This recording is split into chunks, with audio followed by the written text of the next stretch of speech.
everyone, and welcome to Straight Yellow, direct from Seattle once again. Adam Peacock here with former Socceroos Tobin and Brad Smith and Aaron Mooy.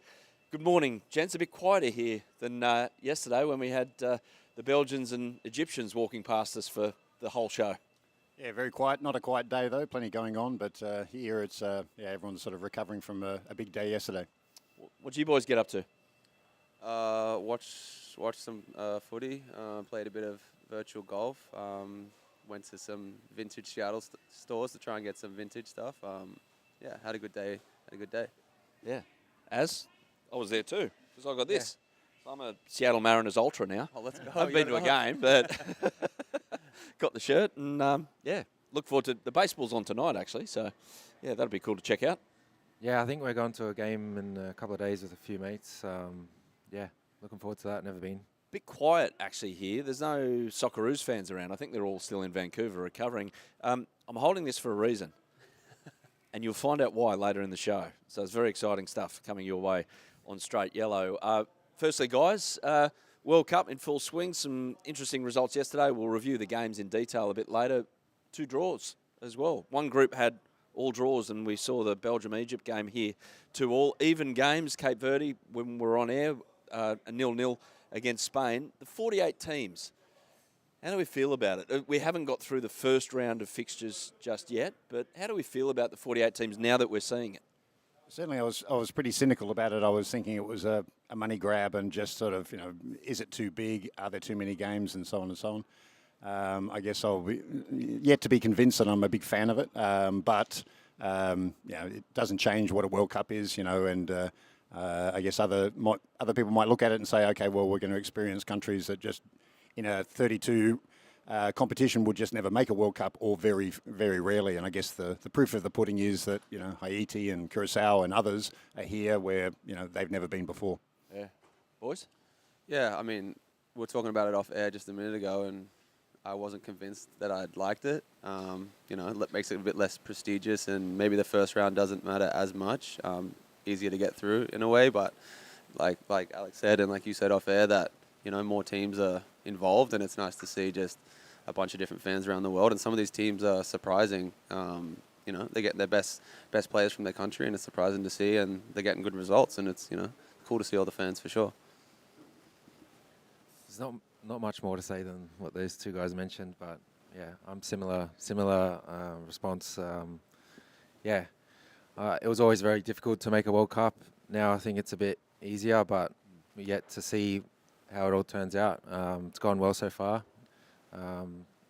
It gives more countries the opportunity to experience it, and it's too early to call for me. Yeah, I was a fan of it straight away. Yeah, okay, it's a money grab because there's now 104 games during the World Cup. I get it. It means that everything's more valuable in terms of sponsorship, in terms of broadcast rights. But I love the fact that Haitian diaspora around the world can just stop everything, and they celebrate the fact that they push Scotland all the way. Scotland, in fact, I'm not sure they qualify without it as well. But talk to me after the 3rd match day, and one of the games might be 14-0 when these teams, because it feels like the big teams, Brad, the first game's the hardest one because they're the ones who have got to camp late and maybe had 3 or 4 full sessions. By the 3rd match day, everything's gelling a bit better. Yeah, and also we haven't even seen a lot of these teams yet. It's been almost a week, so yeah, I don't know. I want to just get it going and kind of watch all the big teams and stuff. But yeah, it's good in a way for sure to have all these teams, and you're seeing crazy amount of fans from everywhere, and it's amazing to see. Hey, as you're walking around with Brad a fair bit around here, many people coming up to him saying thanks so much for everything you did for the Seattle Sounders over 4 years and winning an MLS Cup. Yeah, Brad's massive here. He's an absolute legend. He's getting stopped all the time, and it's nice to see him being recognised. Someone called us brothers today, bro. You 2 brothers? Yeah, getting a coffee. I said I'm the bigger one. But are you getting recognised much around town? Because you think America, soccer, not really a huge thing, but in town there's got a real vibrancy about their home team. Yeah, I mean, it's a great sporting city. Also, I had my first stint I was here, I had hair, and then I came back and had no hair. So they're still noticing me with a cap on everywhere. And it's great to see. I love the fans here. We had such a good relationship the whole time I was here, and it's a great sporting city. I hope the NBA comes back here, and they really get behind their teams, their sporting teams. We went to that arena yesterday, actually. We saw Alex, they've got this arena on the other side of town where the Seattle Supersonics used to play, but they've converted it into this, what's it called? Climate Pledge Arena. Climate Pledge Arena. I did some digging, actually. It's a mob owned by Amazon, so it's not so heartwarming. But anyway, with all due respect to Amazon. But they've sunken it into the thing, 18,000. They're trying to get their basketball team back here. And they've got the Seattle Kraken, which is... Ice hockey. I thought Kraken was a crypto mob, but a Kraken is a... Kraken is a mythical beast, basically, who destroys ships and all that sort of stuff. Oh, cool. Big octopus. Big octopus. Fair description. Big octopus. Does it feel like for those watching at home and listening at home back in Australia, does it feel like a World Cup walking around the place? Alex, you've been to a few now. Been to a few. This is number 5, and it's definitely different in parts of Seattle or parts of Vancouver, where I think in most other places, no matter where you went, you knew you were at a World Cup. Every street, whatever it was, there was somebody, in a uniform of some nation or, something put on the local shops or whatever. It's a little bit different here. It's absolutely buzzing near the venues, and where we are yesterday was fantastic. But it doesn't quite, it hasn't quite kicked in quite yet. And I think part of that is, in Canada, in the USA, they're still at the, NBA finals have just finished, Stanley Cup, all these other things are going on. So their attention is maybe drawn elsewhere. But as Brad said and indicated about the Sounders, is the American fans who are fans of football are dedicated fans of football. There's no doubt about it. It's just they're not the majority, I guess, in the USA. Yeah, walking around Seattle here, you see a stack of shirts, and it's good to see. As does it feel like a World Cup to you, having been involved in the last couple as a player? I'm sure it feels like a World Cup when you're out there because you can't leave your training base. They're basically prisoners. Yeah, it's hard to say because I haven't been before as a supporter. So, you're normally just locked away, and obviously when you get to the ground, the atmosphere is electric. And the first game was special. So, being around the city, the energy is good in places, and then it'll quiet off for a bit, and then it's a merry-go-round, I think. Yeah, it is good. It is good. Argentina play later today. We'll get to the full-on preview a bit later on. But Alex, you played against Argentina a couple of times. Same with you, Aaron, and Brad. You've played MLS against Lionel Messi. So give us some story. Let's sit down for a bit of story time here about Argentina, because they bring so much to the World Cup. Their fans are absolutely nuts. I've got a story about Brazil 2014 in a moment. But being out there, faced by that wall of Argentinian noise, because that's what it's going to be against Algeria later today. I mean, you played, which ground was it? La Bombonera? No, River Plate Stadium. The other one. Yeah. So over there, 1993. Yeah, all on the line. Just crazy. It was the final 2 World Cup places, Australia and Argentina. Maradona was making his comeback. So it had a bit to it. And if Argentina had lost that game, it would have been the first time they'd never qualified for a World Cup ever. So there was a bit going on there. But the passion of the supporters, we all know that. We've experienced it. My first taste of that, I guess, was just driving to the stadium, because normally you might get to the stadium an hour and a half, 2 hours before. I think we were 2.5 hours before kickoff, just because security was crazy in Buenos Aires. And my guess was there was 70,000 people at the stadium when we arrived, like 2.5 hours before. No pre-match entertainment, no nothing. They were just revving themselves up. So you kind of know what you're going to get. And when you pull in with tanks with water cannons and all that sort of business, and AK-47 Kalashnikovs, with soldiers and dogs, and it's just crazy. But they're somewhat passionate, shall I say? Wasn't like that in Doha, Aaron, before that round of 16 game, but that setting. But it was the same once you got into the stadium, came out for the warm up. What happened? Yeah, it was full. It was a really cool experience. The noise was crazy. The drums, they love the drums, and I remember it fondly. Yeah, in that chaos though, in the game when they're making so much noise, is there much happening out there? Is that the only place where there actually isn't a lot of noise? Because the Argentinians, are they vocal on the ground? Like little bloke, Messi, does he talk much? Nah. To be honest, when it's really loud, I find it hard to hear much. So it's not that important to speak, because when it's really loud, you can't really. It's not really helping anyone or anything. So it was. I remember a constant beat around the stadium, and just trying to focus on what I was doing. Good to play in? Yeah. It was amazing atmosphere. I've been lucky to experience some of these things, and Alex? Maradona out there as well. Yeah. Well, is he talkative or? It's interesting what Aaron was saying about the noise factor. The game in River Plate Stadium was the only game. I'm a central defender. Defenders talk a lot to each other about, the line that they're keeping or how much cover they're giving and so on and so on. And that was the only game where communication was just non-existent, 100%. And I tested that. I'll never forget it. When I was warming up, I was kicking a ball with Tony Vidmar. And when he turned around and I was probably no further from me to you, I shouted at the top of my voice, Viddy, just to see if he could hear me. Didn't hear a word. And I wouldn't have heard a word if he had shouted it back to me. It was that loud. It was ridiculous. That was the loudest game, by far, that I've ever been involved with, because it was 90,000 supporters or whatever they were, but they were just crazy noisy, yeah. They'll bring that vibrancy again today. But, Brad, you played against the little legend himself a couple of times when you're here for MLS duties, and he's playing for Inter Miami. So what does he do out there? How does he construct the play at this age to make sure that he can still be what he is? Yeah, we played them last year when I was at Cincinnati in the regular season. We had a great game. We actually beat them, and then they came back. How did he take that? Huh? How did he take that? He didn't take it well. Suarez didn't take it well. They stormed off the field after. Yeah. Didn't want to swap shirts with anyone. When they lose, they don't really swap shirts. They don't like to.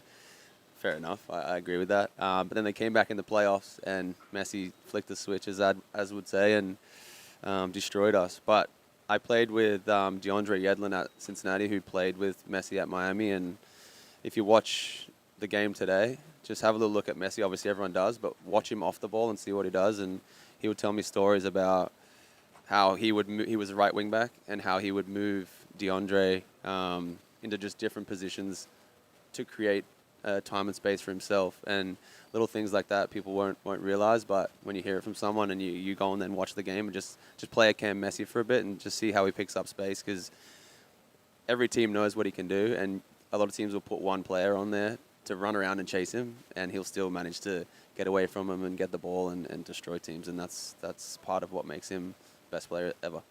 Did you get his shirt after that game, though? No, I didn't get a shirt. Everyone was chasing after him. Oh, was he? Following him around. And fanboying. Didn't happen, yeah. It happened after the round of 16, didn't it? Like Cammy Devlin. Man-marked him. Tracked him all the way into the change room. He put in the hard work there and got his rewards. There is a nice story, though, that Cammy Devlin got one, because they get two, obviously. Yeah. Probably Messi has three to give away, because he might want to keep one for himself. But Mitch Duke ended up in doping control with him. No way. And he got one, like, basically sitting there for half an hour trying to pee. Eventually they did, but while they were in there, they sorted out the fact that he could get one as well. That's the only time you ever want to be picked for doping, isn't it? Exactly. With Messi. Exactly. But surreal experience out there. We talked about it a couple of days ago, though, but we talked about it again because I'm just in his ear the whole time about, what's this like? And, pretty low-key. But out there with Messi, he just drifts and wanders and waddles and walks, and then all of a sudden, turbocharge. Finds a space, sees the moment, and then flicks the switch, and then something happens. It was I think it was Aziz Beich who got in his face or annoyed him a little bit, and then 30 seconds later or a minute later, we were 1-0 down. So, don't do that. Was from the Fanatics needs to take a bit of culpability here as well, because he was down on that fence near there and he was giving it to and a few of the others. And where did they celebrate when they scored that goal? Right there, I guess. Bonk, right in front. Yeah. So anyway, that's the way it goes. But because it sounds easy what he does. Like he just drifts and does it. Like everyone should be able to do it. Yeah. It's not that easy, is it? No, definitely not. Most people can't get away with that. You know, they're not Yeah. they don't produce enough to be able to not run for the team. But yeah, the level he plays at, he can do what he wants really, and I think he's adapted to that, and now he's a master of finding the space, waiting for the moment, and making the difference. I'm going to look up the words to this song that I was hearing time and time again in Brazil in 2014, because the Argentinians actually invaded Rio. They all came across in camper vans. The front of Copacabana Beach in 2014 was just like all the parking spots were taken by camper vans, and I'm pretty sure by the smell of it, those camper vans didn't have toilets in them because, my goodness, anyway. But they got this song that basically the Argentinians sing wherever they go, and it's about Argentina being better than Brazil, Pele being not as good as Messi and Maradona, and about the goal that was scored at the 1990 World Cup, I think it was, that Brazil-Argentina played there, and Argentina got past them, and something involving, an illicit act, shall I say, of a sexual nature, of the goal scorer on the Brazilian people. So, that they just bring an indescribable amount of colour to a World Cup, and everywhere they go, and the stories that you've just relayed. 100%. Their supporters are dedicated, no doubt. They have a intrinsic hatred for Brazil. There's no doubt about that. That derby is as big a rivalry, I guess, as any other in world football, and for good reason. Obviously, Brazil can they can claim some kudos as well for their football expertise. But it'll be great to see the Argentinians roll into town and to support their team like they always do. And and their entertaining team, they'll be good value for the games watched and so on. And we'll see how they do. Yeah, today's an interesting day, and again, we'll get to the preview shortly, but we finally see France, we finally see Argentina, we haven't seen Portugal yet, we haven't seen England yet as well, Brad. The English are waiting, and we are too in a way, because it's going to be interesting to see Thomas Tuchel, how he sets them up. You've played for England, of course. I'll keep on referencing that. Underage. Traitor. Thanks, Az. Are they your second team? Yeah. For sure. If I was rooting for someone else, it'd be England. Seems like they're having a bit of drama before they even get to play their first game. They play tomorrow, right? I think so. I've lost track of the days. Yeah, they play soon. Yeah, put it that way. But yeah, looking out for them and see how their squad does. Leaving some big stars out. We'll see how they cope with it, and the pressure of there's always an immense amount of pressure on England. So we'll see how they go tomorrow. Did you play against any of their team? Did you play with, I should say, in those underage teams with any of their current squad? No. Trent's been left out. I played with him at Liverpool. Sterling. Oh, Pickford. Pickford's in the squad. Jordan Pickford? Yeah. Jordan Pickford was in the Under-17s World Cup with us. Okay.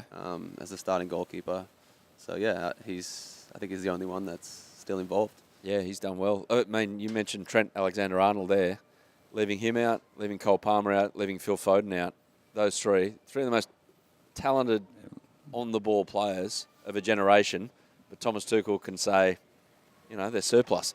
Yeah, big calls, and is like any coach, and we talked about Tony Popovic and the calls that he made before Turkey was, if it all works out, well, then he's a genius. But if things go pear-shaped, they're going to be going, well, look at the players you left out and look at those attacking abilities and so on. And so big calls can go both ways, I guess. Christian Pulisic, we haven't talked about how many minutes in? 15, guys? Yeah, think about that.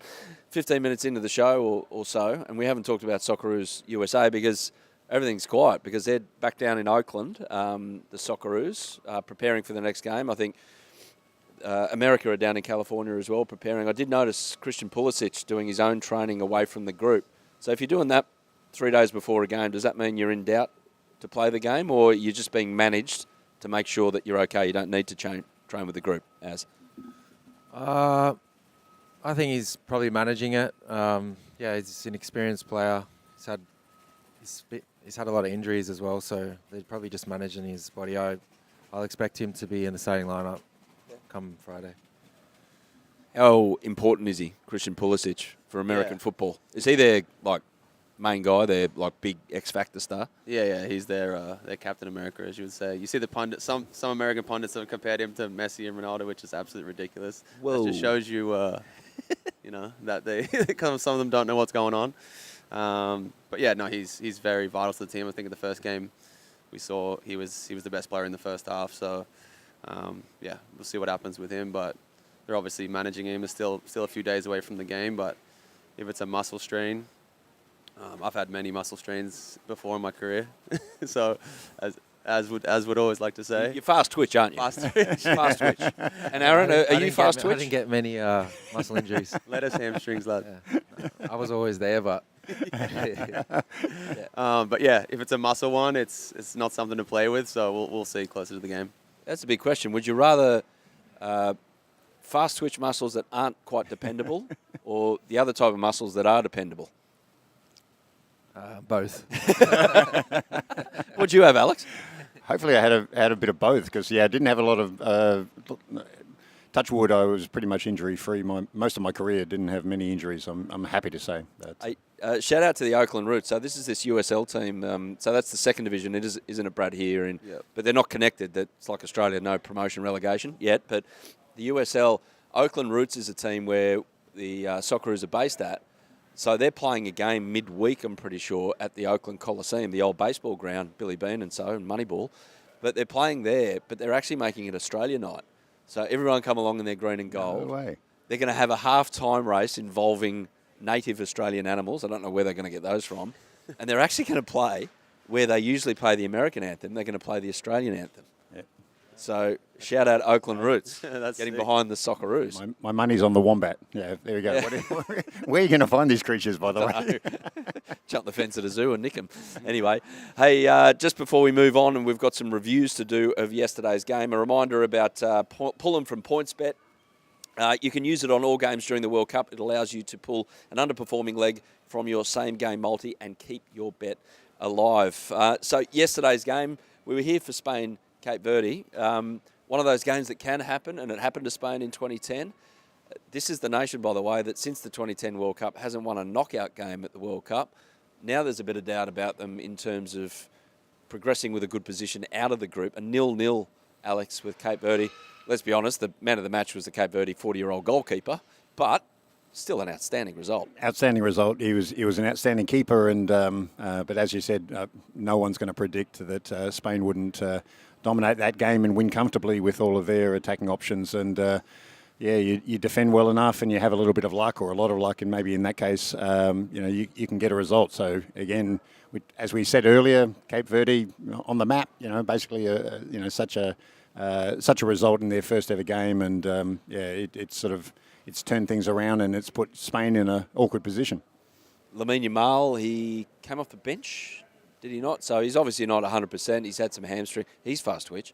He had some hamstring issues leading in, but everyone might be panicking about Spain and the fact that they don't have an absolute dominant number 9 to make things difficult for a packed defence, which is they're going to play against. They'll be fine, won't they? Yeah, I mean, I don't know if he's hurt or not, but if you didn't start him because you thought it was going to be an easy result, was definitely a mistake. This is the beauty of the World Cup. You see a team like that, probably everyone had them to lose the game and end up coming out with a draw. I actually saw a guy put $1 million bet on to win 85 grand on Spain, so I bet you he wanted to pull that leg out of the Pull'em promo. I wouldn't pull his brain out for being so stupid. Why would you do that? Someone's got too much money, Aaron. Yeah, sounds like it.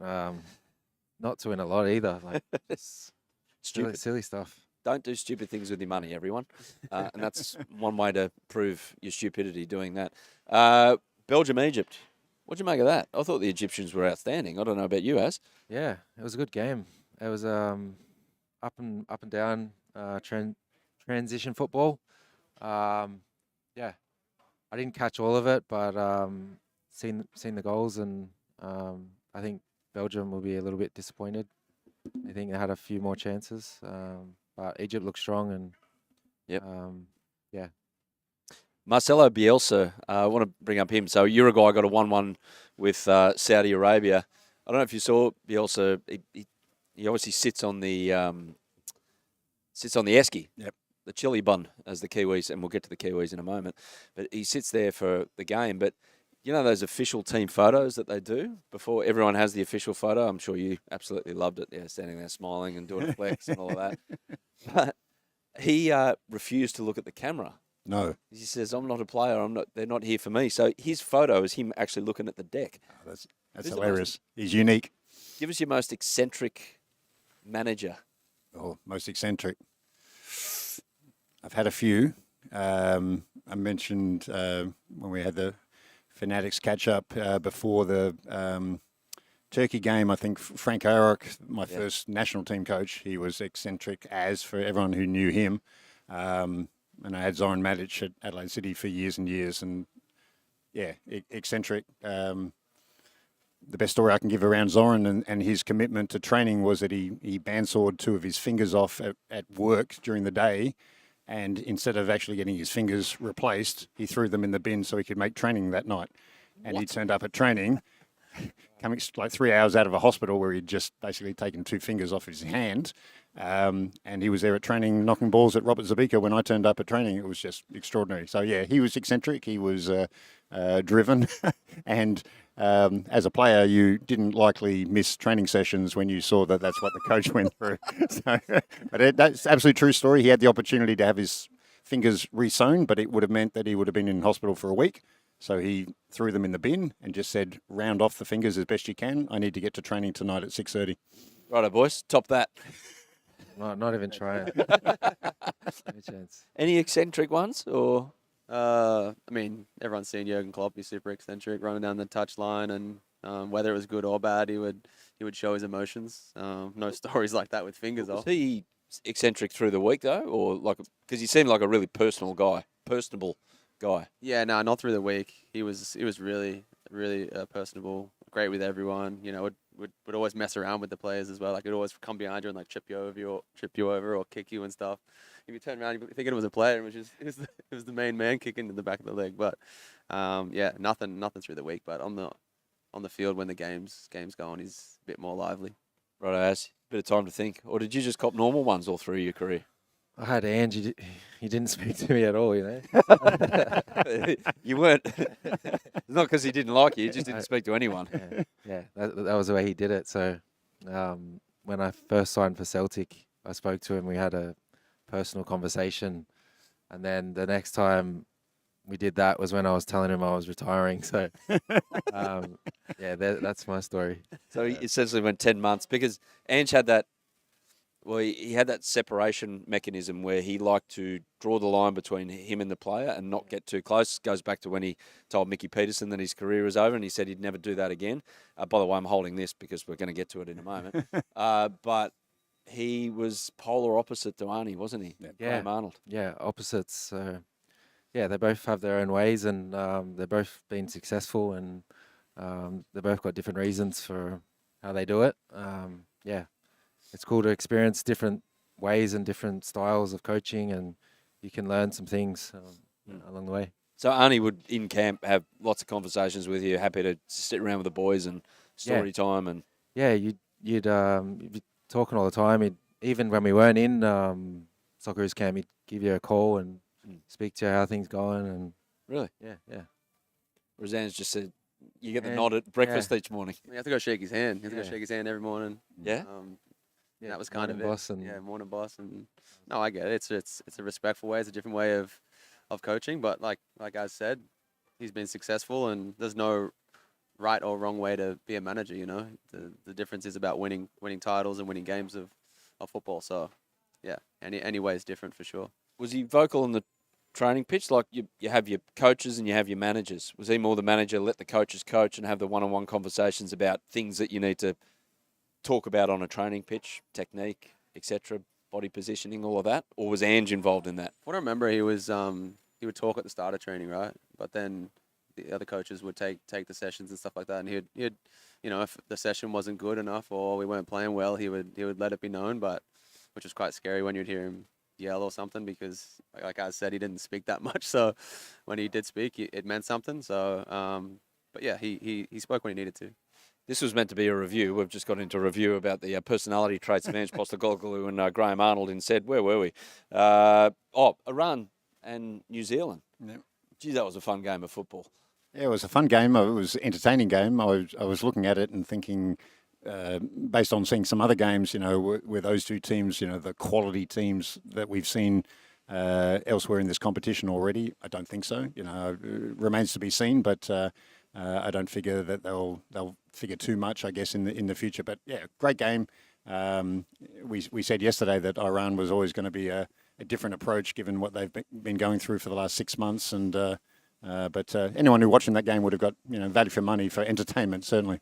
Yeah, the 2 goals that New Zealand scored were fantastic goals of football. It's like total football almost from one end to the other. Chris Wood getting involved as well in one of them. It was yeah, as I said, really enjoyable football to watch. I don't know how that group plays out though, because the other game here, Belgium, Egypt, that is so wide open, that particular group. Yeah, and I'd be saying Belgium and Egypt will be too strong for the rest of that group. You'd imagine that that's the way it'll work, but who could predict it at the moment? There's been, as we said, a lot of draws, a lot of teams that were highly fancied, haven't got over the line against smaller opposition. We've got some previews on the way on Straight Yellow, and also, well, the biggest moment of the program so far since we've been in the United States. We're going to let you know what's going to happen with this Rubik's Cube. So I hope he crumbles. I hope so he's kind of giving it away, but find out more after this. Ball don't lie. Got a leg in your World Cup same-game multi that's lacking heat? Just pull 'em. Exclusive to PointsBet, Pull'em will be available on all World Cup matches. Simply place a same-game multi with minimum 3 legs and $5 total price, and you can remove an underperforming leg before the start of the second half. See your account for personalised match stake limit. Only with PointsBet. It's like hot sauce for the World Cup. What's gambling really costing you? For free and confidential support, call the number on the screen or visit the website.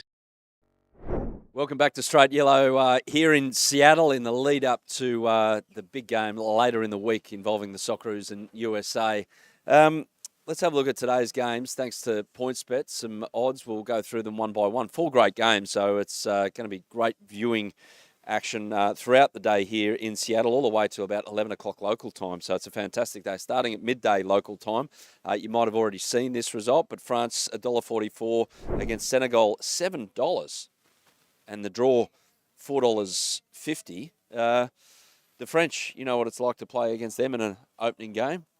And, yeah, 2018, you kind of nearly got the better of them, but 2022 was like what we were talking before with Messi. On that occasion, I reckon it was Antoine Griezmann who kind of flicked a bit of a switch, and they just went, thanks very much, not today. Okay. Yeah, it's tough going. They're probably the favourites of the tournament. I'd say the squad is that strong. But you never know. Football is a funny game, and you always got to believe that you can get a result. We started really well that game, and we were all the boys were talking about it after. I was like, we're going to win this game, and then they turned it on. And they turned it on. You didn't. Anyway, we scored. That was the main thing. Took the lead. That was a good moment. Hey. What about the fact that Senegal and France, obviously ties there historically? I read somewhere that France there's 96 French-born players at this World Cup. There was about 84 in Qatar as well. It's extraordinary, basically, their influence in Africa and the amount of Senegalese and Cameroonians and so on and so on. It's an extraordinary number. Yeah, and that's down to the French development system as well, and with the clubs and Clairefontaine, it's an extraordinary system they got cooking there. Yeah, you imagine if France were allowed to have 4 teams to a World Cup, they could pick 4 teams out of world-class players. Don't put it past FIFA to do that. If it'll make them money, they'll be doing it. Yeah, exactly. France B, great, well qualified. Hey, Brad, what do you reckon in this one? Which way? Yeah, I mean, we all picked France to win it, along with another team. But yeah, I think France will be way too strong for them today. But they have been underwhelming in some big tournaments, so we'll see. They have by far the best squad. Maybe it'll be too much pressure, but I'm still taking France to win this one. 100%. You couldn't be more confident about a team, but a lot of people would have been confident about Spain. You just never know, but you imagine with their firepower, who's going to stop them? Which way? Oh, France. Yeah. Oh, Just chime in with a tip. I controversial. know I'm not usually tipping on this Controversial, particular. Yeah, I just think Senegal are in a good moment. Yeah. And, they're the ones that are parading around the AFCON Cup, even though that another team reckon they won it. So that Don't was go a fun there. story. Don't go there. Yeah, no, we won't go there. We'll start something. Iraq $13 against Norway $1.20, and the draw at $7 in this one. Look, Iraq making it is a wonderful story in itself, and especially for Australian football as well. But Arnie's good. Can he be this good to get past Erling Haaland, Martin Ødegaard, and some seriously talented players from Norway? Seriously talented.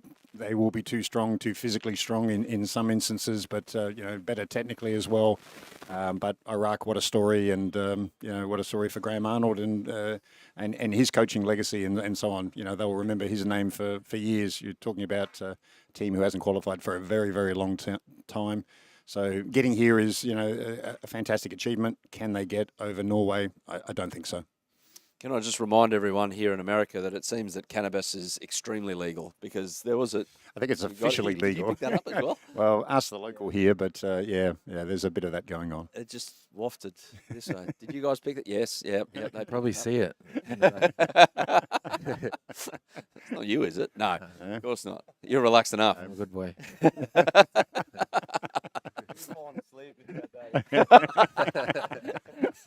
What about this one? Can you see Iraq getting close to Norway? No, I can't. I think, the players that they have, a Highland up top, they haven't been to a World Cup in a while at Norway. Yep. Yeah. It's a long time. I I know. forget when the last time was, but yeah. Can't remember any time they have been. So, but yeah, they'll be pumped and he'll be desperate to get on the score sheet. So, Norway for me. Yeah, Norway have got, they've got these big stars, Erling Haaland and Martin Ødegaard, but they've got a team up there who, one of the most enjoyable teams to watch. Did you play them when you played Celtic? Yeah, Bodo Glimt. Oh, And no. I think we played. Oh, look out, we've got a fan here. Here we go. Bodo Glimt, one of the most enjoyable teams to watch, full stop, in world football at the moment. And there's 3 or 4 from Bodo Glimt in this particular Norway side. So it's not just these big superstars. Yeah, they had a great run in Europe. I remember the games they played against Tottenham and so on. And Norway will be. So we've got a bit of background noise here. Anyway, we have a fan. It's not just about the big two. They'll have a consistently strong squad. With good European experience, and I'm sure they'll be too strong for their opposition today. Yep, and he's getting pumped up for the game. Absolutely, he's Game's on Friday, mate. yeah. What's he going for? I can't tell. I don't know. I'm He's not. saying US or something, but he's got a French accent. Yeah. I don't know what's going on. No, he's pumped up for the Senegal game later today. So he's had a good night, that fella. Had a good night. Argentina $1.42, Algeria $7.50. The draw at $4.50. This is the game. I'll remind everyone the fixture that in 2022 Saudi Arabia got past Argentina. So Algeria will have to come up with that, because that was an incredible performance on that occasion from Saudi Arabia to play above themselves. We'll see with this one. Yeah, Saudi Arabia. I remember the game clearly. World-class goal.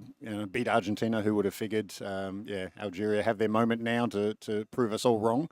But I'm sure the most of the guesses will be that it'll be a comfortable Argentina win. But you just never know.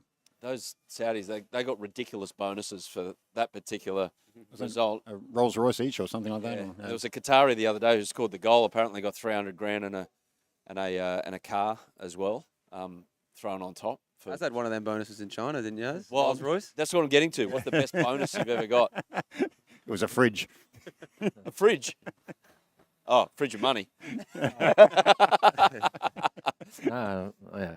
I've had in China it was pretty good, but not going to talk numbers. Fair enough. Lastly, Austria, 9 p.m. tonight. Austria $1.33. Jordan $8.50. Great to have the Jordanians here at this World Cup as well, out of the Asian Confederation. AFC teams are doing pretty well as well, aren't they? And the draw at $5.25. I was really impressed by Austria at the last Euros, especially in the group stages. Actually, a tournament of regret. I thought they'd progress. I thought they were going to go quarterfinal, semi-final. Such was their form. But Ralf Rangnick, really good thinker when it comes to football. So I dare say that Austria are going to get off to a flyer here. Yeah, I think so. The form would say yes, definitely. Never know at a World Cup, but yeah, my pick would definitely be Austria. Hey, I've saved the best till last, just before we do as well. A reminder about pull 'em from PointsBet. You can use it on all games during the World Cup. It allows you to pull an underperforming leg from your same game multi and keep your bet alive. So stay across that thanks to PointsBet. We're going to talk about what we're going to do today. Well, two of us are. One of us is going to do this. Now, Brad Smith, who was late to the party, but it's great to have him at the party, has got a party trick. He reckons he can finish this in 2 minutes or under. With one hand. With one hand. You've got to hold the microphone. No, I'll take the mic. You take the Rubik's Cube, and we'll talk about what we're going to do today. Okay. And don't go too early. Give us your mic. Yeah, I will. If you zoom in, you can see the tell sweat you. starting to. Hang on. And I'm going to make it official. I'm going to make it. Where did you learn this, by the way? Oh, actually, you got no microphone. Don't worry about it. Here we go. Stopwatch. Are you ready? You tell me when. Go. Alex, what are you up to today? Well, I'm not doing a Rubik's Cube, but yeah, I think down by the harbour, and who knows, might go on a bit of a cruise. Went on a small one yesterday, might go a little bit longer today. Who knows? Cruise, nice. As you went to the toy, you're a very good father, by the way. You made sure that you went down to the leading toy store here in Seattle and picked up your kids some toys that they were begging you for. Bribery. That's the way we do it. So my wife's alone with the kids, so I said I'll get you something nice for you, babe. So yeah. I think I'm gonna try and get a run in today. I've been saying it all week. Come for a jog. Yeah. Exactly. We'll go for a kick. Do you want to go and buy a ball and we'll go for a kick? You can teach me a thing or two. Could do that. Might be there all day. How you going over there, Jeff? He's getting close. He's He's getting close. Yeah, 100%. You'll get it. You'll get it. Yeah, exactly. What's the? I'm actually enthralled by this France-Senegal game because there's always good, Alex, when a little bit of emotion is thrown in, a bit of external emotion brought to the football pitch, and surely the Senegalese have that today. The Senegalese will have that in spades. You know, I think when they looked at that original draw and say we're playing France, fantastic. You know, they know how good France is, but there's a lot of emotion, and if they're going to turn anybody, it'll be France. So they're looking forward to that game. It'll be entertaining, no doubt. You got 40 seconds, buddy. Look at He's not sweating. Those fingers. I did it in a minute 28. That is is sensational. outstanding. Well done. Record well on done. the podcast. Brilliant. Pressure, man. Brad Smith, he's here all week, people. He's here all week. That is fantastic. It's certainly better than a referee doing the old punch symbol on a FIFA telecast, but we won't go into that. Gents, what a way to finish. What are you going to throw at you tomorrow? Have you got any other party tricks like that? That's it, man. That's it. The one viral clip and a Rubik's Cube. That's it. That was a highlight. Where are we going to go from here? Didn't Alex have a special talent as well? What we're talking about? Oh, special What is talent. I don't know. Juggling. He's a juggler. I juggle. I can juggle. Yeah, juggle, no juggle, problems. juggle. But he can juggle too. So that's not special. I reckon this bloke might be able to as well. Okay. sure. Okay. Yeah. We'll juggle with the hands while he juggles with his feet. Where the bloody hell did you learn to do that? I just saw it one time and I had a bit of spare time, probably once I retired a few months back, and was just, Well, you learnt that recently. Yeah, that's recent. Yeah, I've done that recently. Just getting it down a few seconds at a time, and I don't know how these people do it in like 10 seconds and stuff, but yeah, it's a bit of fun. So if your brain can operate like that, you could really take up anything and pick it up really quickly. Like that's pretty quick motor neuron kind of abilities right there. It's outstanding. Yeah, I played a lot of games and stuff as well. I was pretty good at that sort of stuff, so maybe it correlates with that, but who knows? You built a deck out the back of yours as well the other day. Retired life No is- qualifications. Thanks, man. Built a deck, man. I built a deck at the house, yeah. Is it yet to usable or does see it it. look like Homer Simpson's spice rack? I was about to say, is it safe? Azra hasn't come over to test it out yet, but we'll see when he comes out. Man of many talents, Brad Smith. He's our tour guide this week as well. He's showing us around town. Alex Tobin, Brad Smith, Aaron Mooy. Enjoy the games today. That was Straight Yellow. Thanks to your company in Seattle. We'll catch you again tomorrow for the build-up to the Socceroos taking on USA in the stadium right behind us.